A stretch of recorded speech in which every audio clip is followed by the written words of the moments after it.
পটলের ডালনা। তো আলু পটলের ডালনা তৈরি করার জন্য আমি এখানে দুটো মাঝারি সাইজের আলু ডুমো করে কেটে নিয়েছি, 4টে পটল নিয়েছি আর একটা টমেটো কেটে নিয়েছি। প্রথমে আমি আলুগুলোকে ভেজে নেব। কড়াইতে তেল দিয়ে দিয়েছি, তেল গরম হয়ে গেছে। এবার আমি আলুগুলোকে ছেড়ে দিচ্ছি।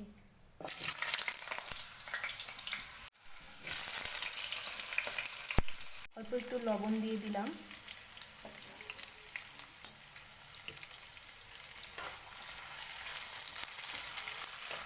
একটু ভালো করে লাল করে ভেজে নেব।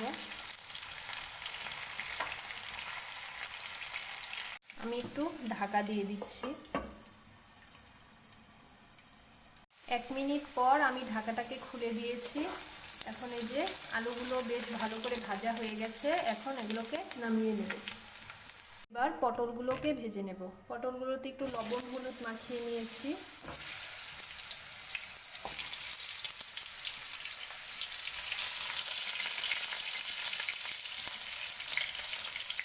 পটলগুলো ভাজা হয়ে গেছে, এবার পটলগুলোকে নামিয়ে নেব।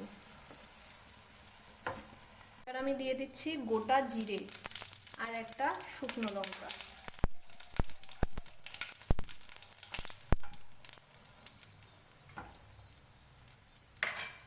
টমেটোগুলো দিয়ে দিব।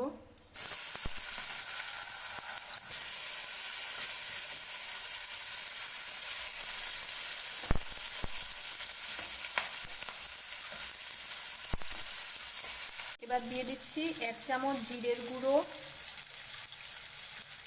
লঙ্কার গুঁড়ো, হলুদ,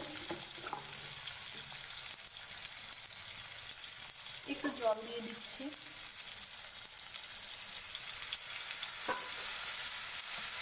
মশলাটাকে এবার ভালো করে কষিয়ে নেব। এখানে আমি টক দই নিয়েছি, টক দইটাকে ভালো করে ফেটিয়ে নিয়েছি। মশলাটাও ভাজা হয়ে গেছে, এখন আমি টক দইটা দিয়ে দিব।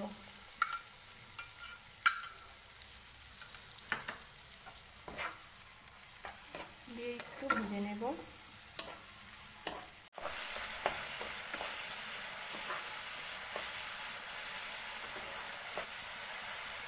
এবার আমি আলু আর পটলগুলো দিয়ে দিচ্ছি।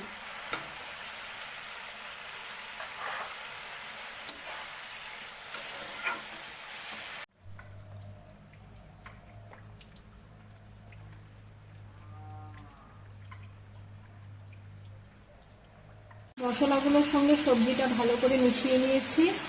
এবার দিয়ে দেব একটু ঝোল, দিয়ে দিচ্ছি লবণ আর দুটো কাঁচা চেরা লঙ্কা। এবার এটাকে একটু ঢাকা দিয়ে দেব আলুগুলো একটু সেদ্ধ হওয়ার জন্য। 10 মিনিট পর আমি ঢাকাটাকে খুলে দিচ্ছি।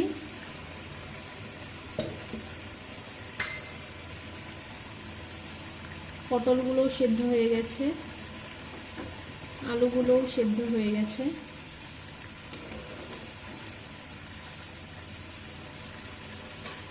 এবার দিয়ে দেব গরম মশলা।